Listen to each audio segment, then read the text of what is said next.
What if one unexpected moment of kindness could change everything?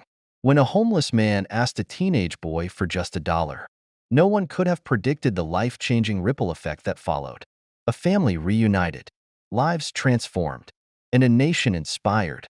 This is a story you have to see to believe. On a cold winter day in Cleveland, Ohio, the city's relentless buzz of cars honking and pedestrians weaving through the streets set the backdrop for an unexpected encounter. Leonard, a homeless man clad in layers of worn clothing, sat slumped against a weathered wall on a busy street corner.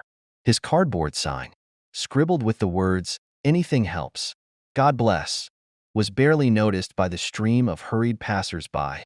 At 42, Leonard had been living on the streets for nearly a year after losing everything to a string of unfortunate events. Each day was a test of endurance, with occasional coins tossed his way but more often cold indifference from the crowd. As Leonard adjusted his beanie to ward off the biting wind, a pair of pristine white sneakers caught his eye. They stood out in stark contrast to the scuffed and hurried shoes he usually saw. His curiosity led him to glance upward, meeting the composed figure of a teenage boy scrolling through his phone. Tall and calm, the boy seemed entirely unbothered by the chaotic city around him. Leonard hesitated, but felt compelled to speak.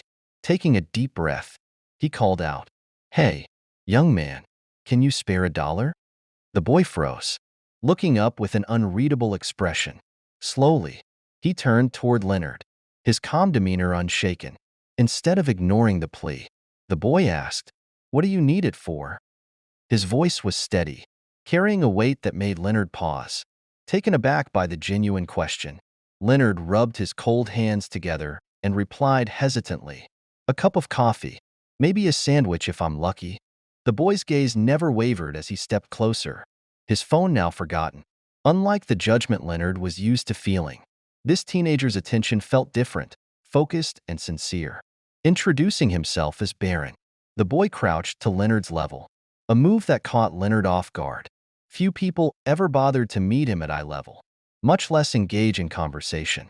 Barron's questions continued, not out of pity but genuine curiosity, asking about Leonard's life and how he ended up on the streets. Leonard opened up cautiously, sharing his story of losing his job, battling health issues, and eventually becoming homeless. As the two spoke, whispers began to rise among the gathering crowd. People pulled out their phones to record the unusual sight of the young Trump heir kneeling beside a homeless man. But Barron seemed unfazed by the attention. His focus remained solely on Leonard.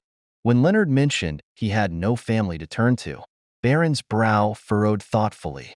He reached into his pocket, and Leonard braced himself for a small bill. Instead, Barron handed him a crisp $100 note. Shocked, Leonard stammered, "Why would you do this?" Barron's reply was simple yet profound, "Because I can." But Barron didn't stop there. He made Leonard promise to help himself if given this opportunity, scribbling an address on a note for a local shelter that offered resources and aid. As Barron left, Leonard clutched the money and note, feeling something he hadn't experienced in years: hope. As Leonard sat there, still clutching the $100 bill and the handwritten note, his mind swirled with disbelief. The world around him seemed to blur, the sound of bustling city life fading into the background. For years, he had been invisible, passed by without a second glance. Yet here was this young man, not only stopping but listening, truly listening. Leonard felt an unfamiliar warmth, a fragile, flickering light that hinted at the possibility of change. The crowd around them had grown, whispers and murmurs floating through the air. Some watched with curiosity, others with skepticism, and a few with quiet admiration. Phones were raised, cameras capturing the moment, but Barron paid them no mind. His gaze remained locked on Leonard, a calm intensity radiating from his young face. It was as if he were willing Leonard to believe that this was more than a fleeting act of charity. "Why do you care?" Leonard finally managed to ask, his voice shaky but tinged with curiosity. His question carried years of bitterness, the kind born from countless rejections and disappointments.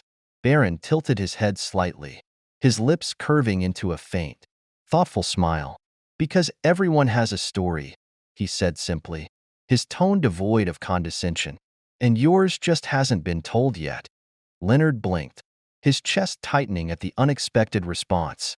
For so long, he had felt like a footnote in a city that never paused, a forgotten chapter in a book no one wanted to read. But here was this teenager, seeing him not as a burden, but as a person with a story worth knowing. Barron gestured to the note still in Leonard's trembling hands. "That place," he said, his voice steady and firm, "has resources, job programs, counseling, and people who can help. All I'm asking is that you show up." His words carried a weight that was hard to ignore, a blend of hope and challenge. For a moment, Leonard hesitated. Could he do it? Could he take the first step? "What if I fail?" Leonard asked, his voice barely above a whisper. The vulnerability in his tone was almost painful. Barron crouched down again, meeting Leonard's gaze with unwavering confidence. "Everyone fails, Leonard," he said, his voice gentle but resolute. "But giving up? That's the only way you lose." The words hit Leonard like a wave, crashing through the layers of doubt and fear that had kept him stuck. He nodded slowly, the faintest glimmer of determination stirring within him. Barron's expression softened into a genuine smile. And for a moment, the chaos of the city seemed to pause. The connection between them was palpable, a quiet understanding that transcended their vastly different worlds. As Barron stood to leave, the crowd parted for him, their whispers growing louder. Leonard watched him disappear into the throng of people, his figure blending seamlessly into the city's endless rhythm. Yet, the impact he left behind was undeniable. For the first time in years, Leonard felt something he thought he'd lost forever: hope. That night, Leonard sat on the edge of his makeshift bed under the cold, flickering light of a street lamp. The crumpled note and $100 bill were still in his pocket. But the words Barron had spoken echoed louder in his mind than the sounds of passing traffic. "Everyone fails, but giving up? That's the only way you lose." It was a simple statement, yet it felt profound, resonating with a part of him he thought had long since gone silent. He pulled out the note and stared at the address scribbled in Barron's neat handwriting. A part of him still doubted whether he deserved this chance. For so long, Leonard had been defined by his struggles, each failure carving a deeper scar into his sense of worth. But tonight, there was a flicker of something new, an unfamiliar spark of belief that maybe, just maybe, change was possible. As dawn broke over Cleveland, Leonard found himself standing outside the address Barron had given him. The building was unassuming, a modest brick structure with a small sign that read Hope Outreach Resource Center. Leonard hesitated on the sidewalk, his hands shoved deep into his coat pockets. A stream of people moved in and out of the entrance, each one carrying an air of quiet determination. He swallowed hard, the lump in his throat a mix of fear and anticipation. The warmth of the building hit him immediately as he stepped inside, a stark contrast to the biting cold outside. The receptionist, a middle-aged woman with kind eyes and a welcoming smile, glanced up from her desk. "How can I help you today?" she asked. Leonard hesitated, his fingers tracing the edges of the note in his pocket, before sliding it across the counter. Barron sent me. He said I should come here." Her smile widened slightly as she glanced at the note. You must be Leonard. We've been expecting you," she said, standing to guide him further inside. Her words startled him. Expecting him?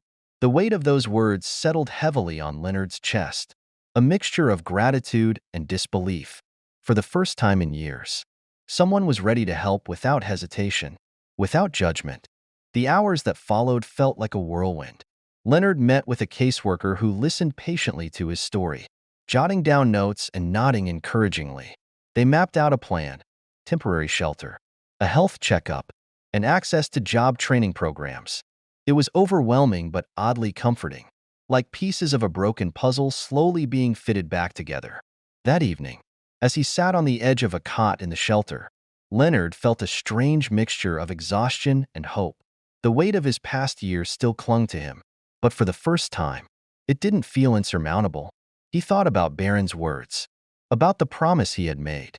It wasn't going to be easy, but Leonard realized he had taken the first step towards something better, and that was enough. Leonard woke up to the soft hum of life inside the shelter. The gentle clatter of dishes in the kitchen and the occasional murmur of voices floated through the air. For a moment, he lay there, staring at the ceiling, unsure if the events of the previous day had been real. The crisp $100 bill in his pocket and the structured plan from his caseworker quickly reassured him.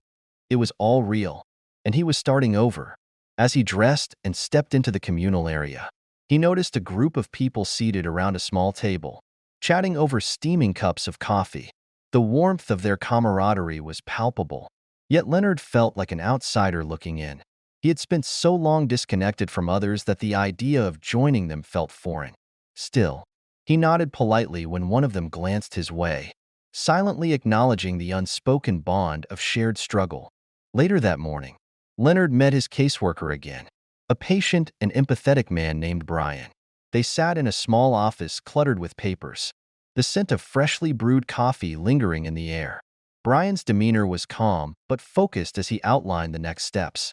"Leonard," he began, "you've taken an important first step by showing up. Now we'll work on the rest, one step at a time." The plan included job training, health assessments, and eventually, securing permanent housing. It was daunting, but Brian's confidence was contagious. "We'll get you there," he said firmly, his voice carrying a quiet conviction that Leonard hadn't heard in years. As they spoke, Leonard found himself opening up, sharing bits and pieces of his story that he had long buried.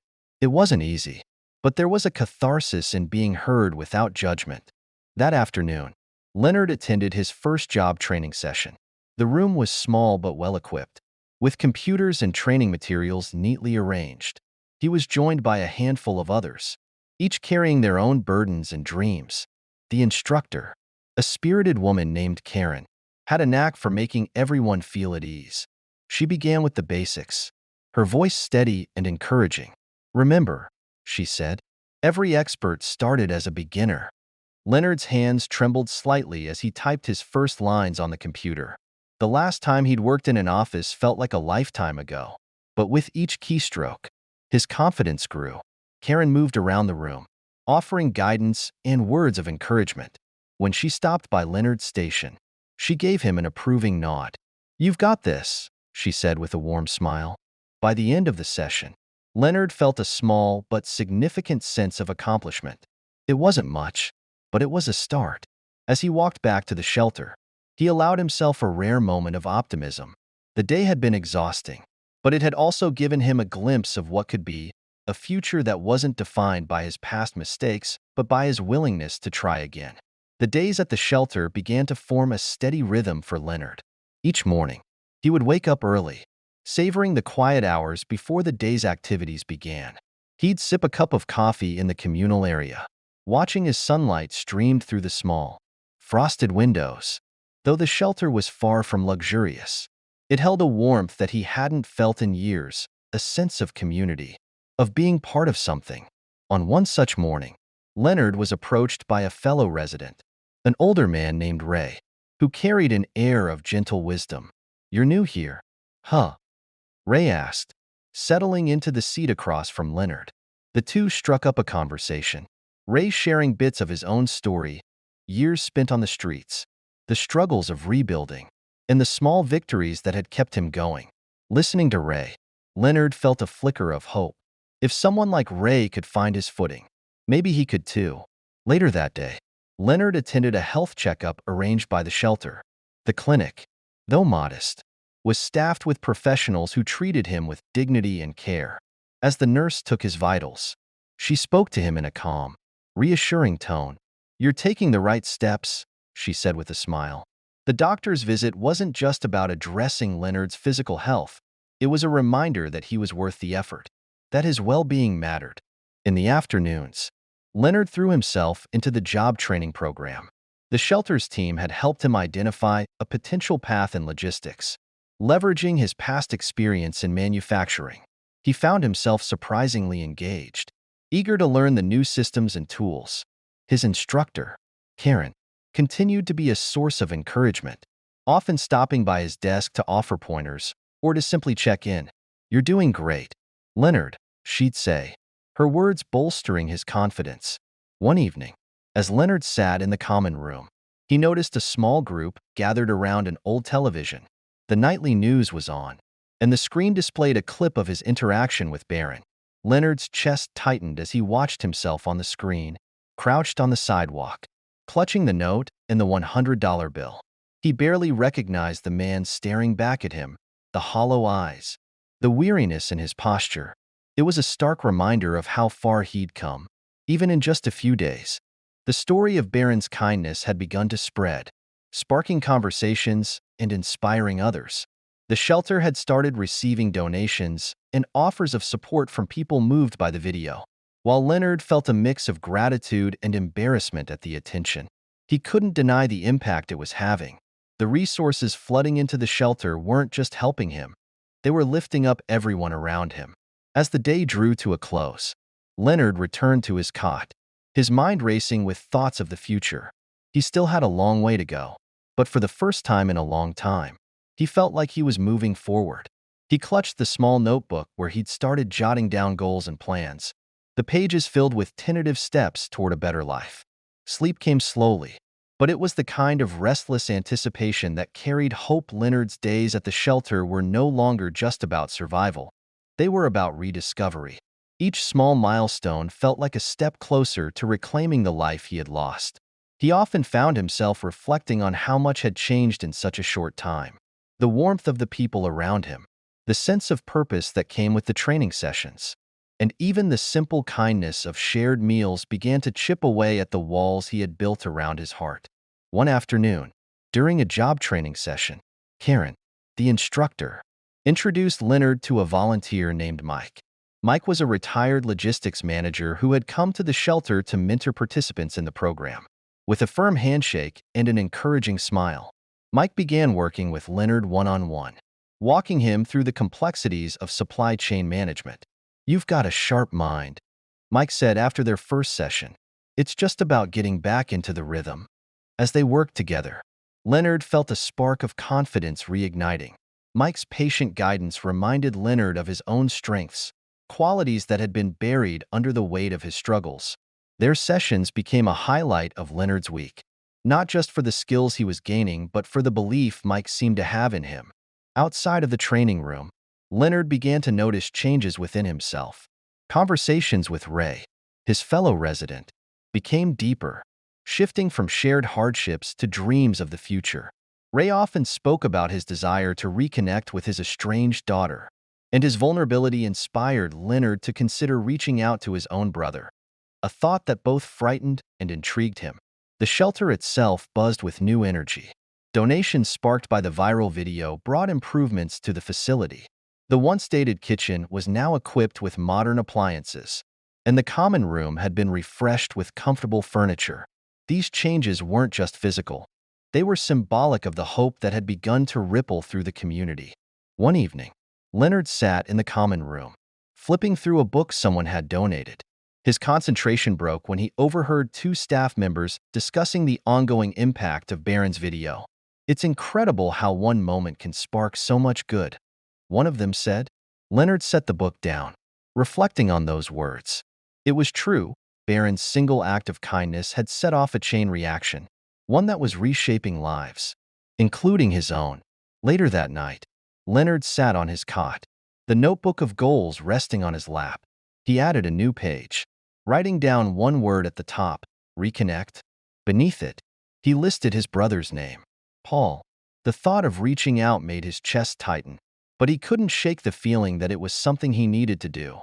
Barron's words echoed in his mind. Small actions can lead to something bigger. It was time to take another step forward. Leonard sat on the edge of his cot, staring at the piece of paper in his hand. Paul's name was written there in bold letters, a reminder of the step he had decided to take. His fingers trembled slightly as he picked up the phone from the common area of the shelter. Each ring felt heavier than the last, his heart pounding in anticipation. When the call finally went to voicemail, he hesitated but left a message, his voice unsteady. "Paul, it's Leonard. I don't even know if you'll want to hear from me, but I'd like to talk." The weight of leaving that message lingered as the days passed. Leonard buried himself in the activities at the shelter. attending workshops, and continuing his sessions with Mike. The more he immersed himself in this new chapter of his life, the more he realized how far he had come. Yet, the uncertainty of reconnecting with Paul hung in the back of his mind, a mix of fear and hope he couldn't quite shake. One afternoon, as Leonard helped organize donations in the shelter's storage room, a staff member called out to him, "Leonard, there's someone here asking for you." Wiping his hands on his jeans, he stepped into the lobby, his breath catching at the sight of a familiar figure. It was Paul, older than Leonard remembered, but unmistakably his brother. Their eyes met, and for a moment, neither of them spoke. "Leonard," Paul said, his voice tinged with emotion. "I got your message." Leonard felt a lump rise in his throat. "I didn't know if you'd come," he admitted, his voice barely above a whisper. Paul stepped closer, his expression softening. "I didn't know if I should," he said honestly. "But when I saw that video, I realized how much time we've lost. I don't want to lose any more." The brothers sat in the shelter's modest common room, the hum of distant conversation serving as a quiet backdrop. Leonard shared his journey, how he ended up on the streets, the struggles he faced, and the chance encounter with Barron that changed everything. Paul listened intently, his expression shifting between sadness and pride. "You've been through so much," Paul said, his voice heavy with regret. "I should have been there." "You're here now," Leonard replied simply, his words carrying more forgiveness than he thought he had in him. Their conversation flowed easily after that, years of distance melting away. Paul spoke of his family, his job, and the guilt he had carried for not reaching out sooner. Leonard felt a strange sense of peace wash over him.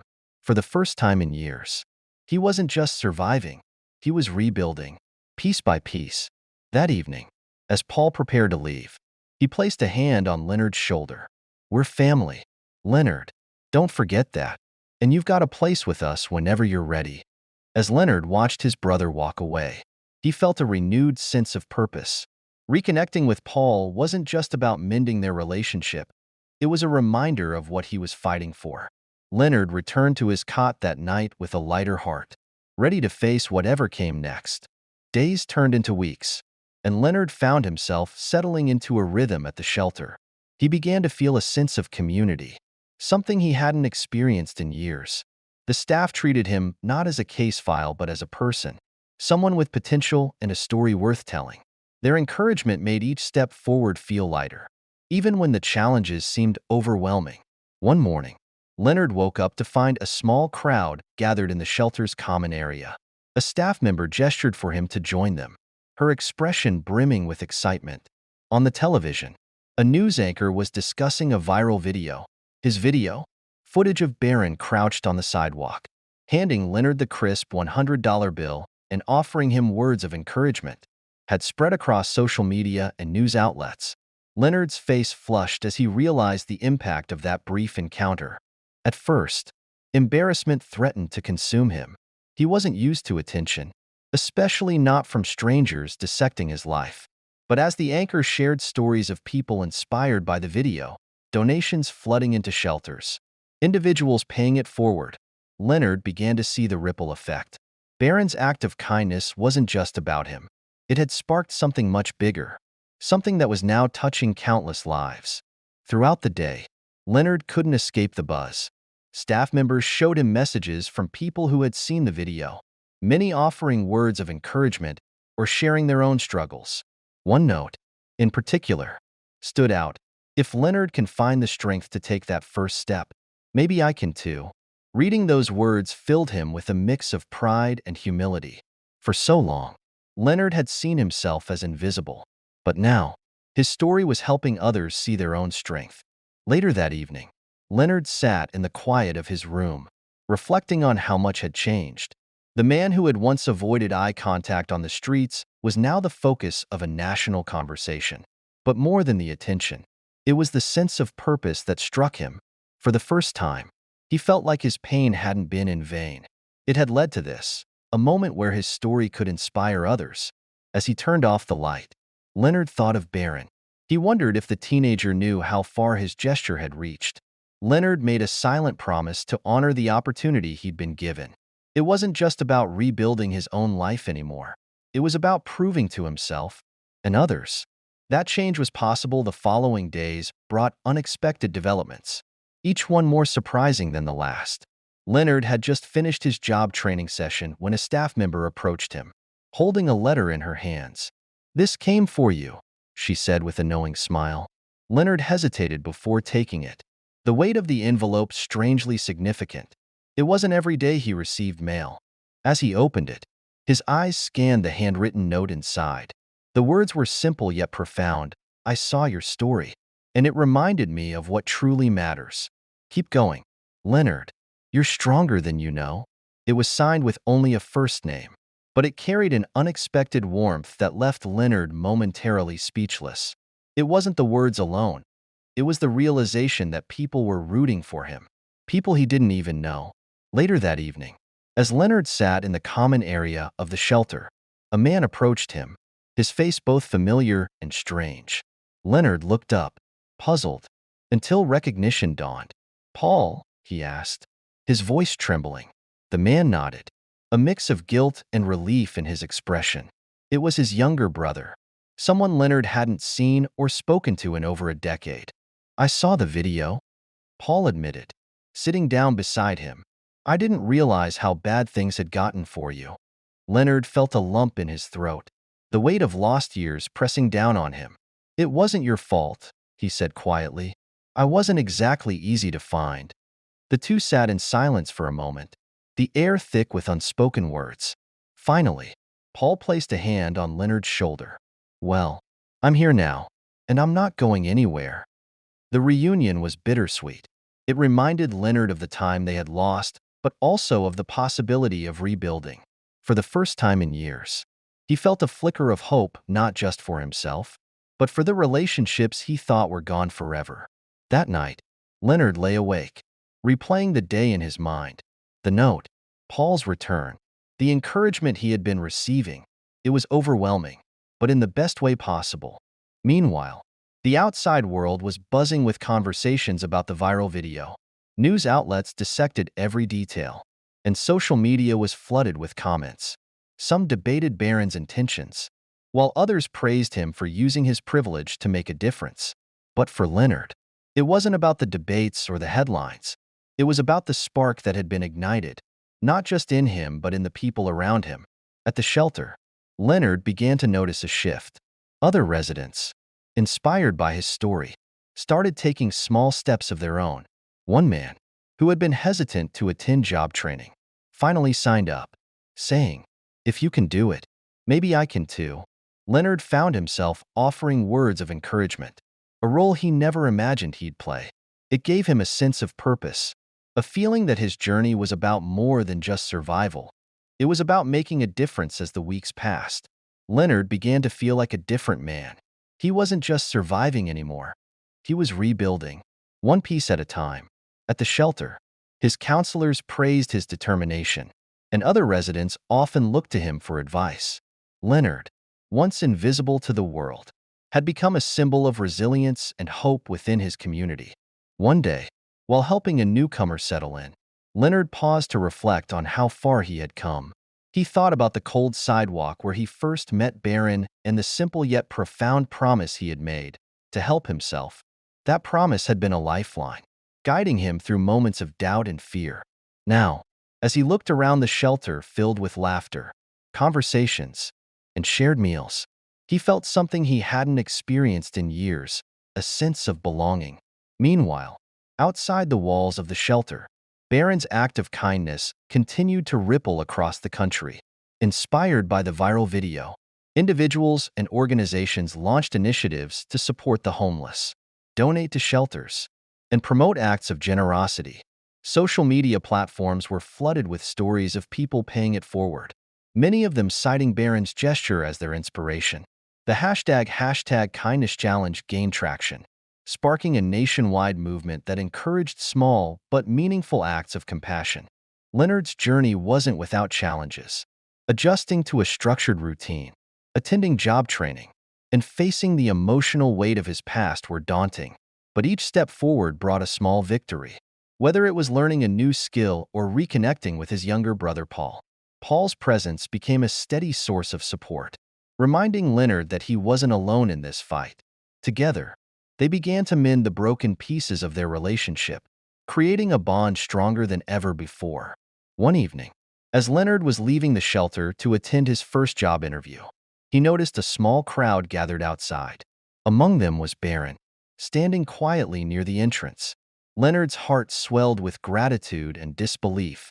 "What are you doing here?" he asked, his voice wavering. Barron smiled, his usual calm demeanor shining through. "I wanted to see how you were doing," he replied, "and to remind you that I always believed in you." Leonard's eyes filled with tears, but he quickly wiped them away.